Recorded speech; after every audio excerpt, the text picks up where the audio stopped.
Natapos ng 50 kapulisan ng 1st at 2nd Abra Provincial Mobile Force Company ang 5 araw na pagsasanay sa Disaster Preparedness at Search, Rescue and Retrieval Operations na ginanap sa Kampuan Villamor, Calaba, Bangged, Abra mula ika-15 hanggang ika-23 ng Hulyo taong kasalukuyan. Nagsilbi bilang panauhing pandangal at tagapagsalita si Police Colonel Jeremias G. Uyawon, Provincial Director ng Abra.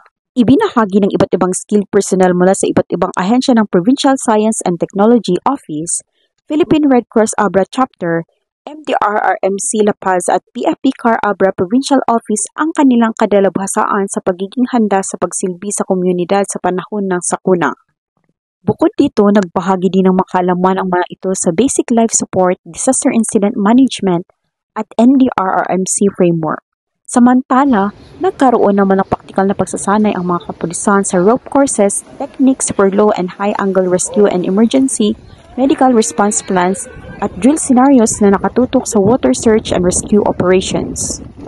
Ang nasabing aktibidad ay nagpapakita lamang ng paghahanda ng kapulisan sa pagpaplano at akbangin sa panahon ng kalamidad para sa kaligtasan at seguridad ng mamamayan.